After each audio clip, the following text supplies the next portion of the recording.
Hello everyone, welcome to my channel. This is a powerful teaching of Apostle Joshua Selman that it affects my life because I'm now always speak on tongues in my prayer time. Before, no, I didn't. I speak on tongues, but I don't use that all the time. But now it's hallelujah. I cannot explain it. So be blessed by his teaching. Hallelujah. Wants to bless you. He doesn't give you money. Hear me. When God wants to bless you, he doesn't give you a house. No. When God wants to bless you, he doesn't give you a shop. He doesn't give you a job. He gives you what money cannot buy. I always use examples. Look at this. I think I've used that example here. My dear, please come. Come stand here. This is my phone. Hold it, please. This is a product. Is that true? Just lift it up so they see it. Assuming this is 1,000 naira. If this lady wants to buy this phone, what do I give her? So this is the capital that buys this. Is that true? Now, what if this is what she wants? What is the capital that buys this one?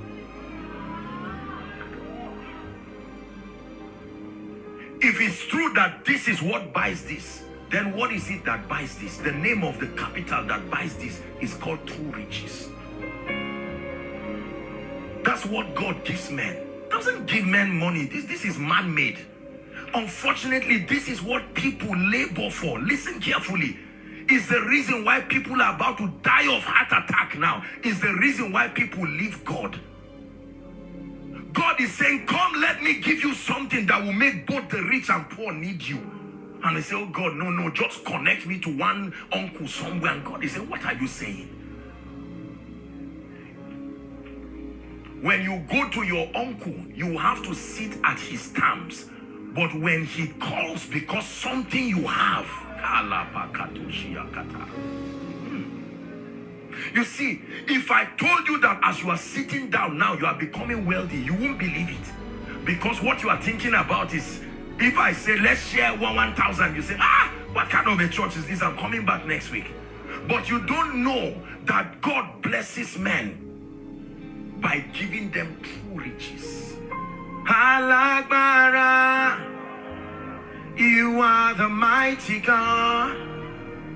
There are many arrogant Nigerians who will never pay attention to the word because they think it's a distraction. We have been indoctrinated that church is just an avenue for men of God to raise money. And so every time we come, we just look at it and, okay, this one that is coming now, how much am I giving? No, sir. No, sir. God draws people. He calls a assembly to lift your life, to give you something that money cannot buy. If all you have can be bought with money, you don't have much. Let me say it again. If all you have can be bought with money, then you don't have much. But there is something he can put in your destiny. The things that matter, things that money cannot buy. So it will make both the rich and the poor to listen to you. Don't you know that what you are looking for is only poor people that will come to you? Wealthy people don't need some of these things. But there is something that can come from heaven. It can be bought in any market. You don't see a fake version of it.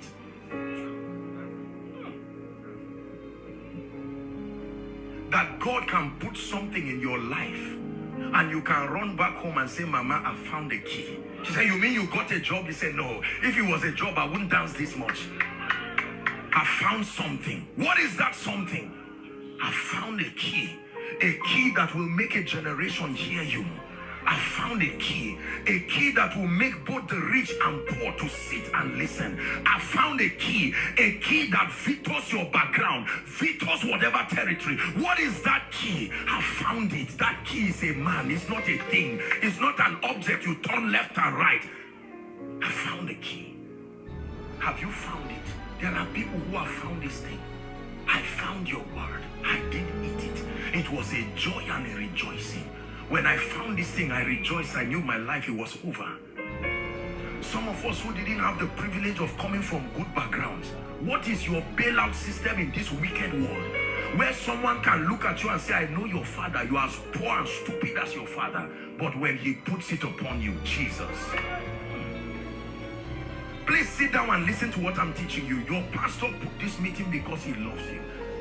The thing we are chasing for will never give us the result we want. Find out the various reasons why you are distracted from spiritual things. Number one, naira and kobo. You don't know that this money itself is a living thing. There is a reason why it runs away from you. Money is not an object. I was teaching yesterday, Pastor, the Bible says in Ecclesiastes, I think 7 or so, it says money is a defense. Wisdom too is a defense. That means money is a weapon. Is that true? I'm not talking about money. I'm just using it. And the Bible says our weapons are not carnal. So it is a weapon. God knows you need the money as a weapon. But it says it is not carnal, not man-made. This was made by CBN. That means this is not what God is talking about. Because it says it's man-made. Pastor, the various reasons why people leave God. It's amazing. The average believer has indoctrinated himself into believing that God is an option for losers. When you try useful things in your life and they don't work, just console yourself because you are surely on your way to heaven. Poverty will send you to, they have this idea. So they say, just seek God. Oh. And you see people drag themselves like they're going to a graveyard, all in the name of God. Whoever taught you that men seek God and lose? Whoever taught you that just because you are seeking God and you don't have a rent, and just because you are seeking God and one or two things are not in place, don't let a carnal generation make God look like a cheap commodity. God is priceless. Find out those who sought him and how they changed their generation. You are looking for a job, God wants to make you a voice.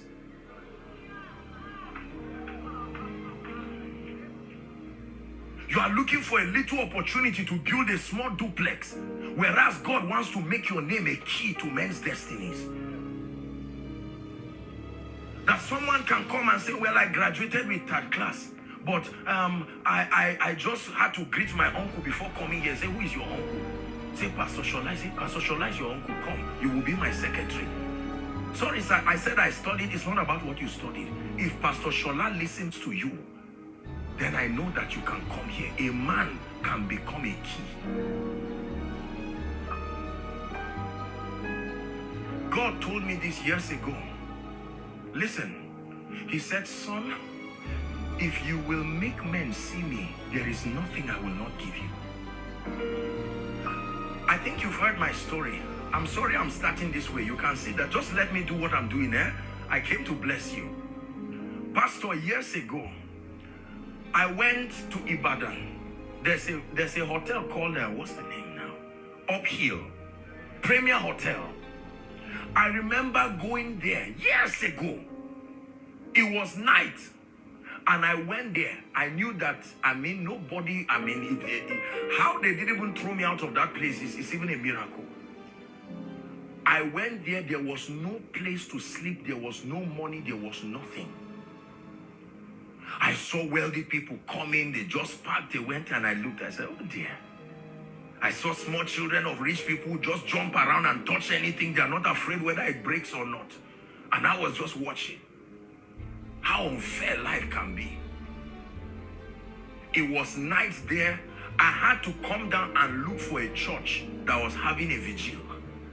Not because I wanted to attend a vigil. Are we together? And I stood in front of that hotel. I said, one day, God will bring me here with honor. I may not have what it takes in terms of business prowess or whatever achievement, but I have someone, a real Godfather. A few years later, I would be ushered to that same place. And at the highest, the suit there, I went with this, my gentleman. And I mean, they were swimming, they were jumping, playing table tennis, and I was looking at them from my window. I said, God, you told me this. You told me that if I walked with you, no man will laugh at me for long. You told me. There is something God can give you that money cannot buy. So when he calls you and says, my daughter, seek me, my son, seek me, forget about the hunger that happens for 30 days. Because whether you are fasting or not, many of us, the hunger is still there. So it's better for it to be there for 30 days and then leave for the rest of your life.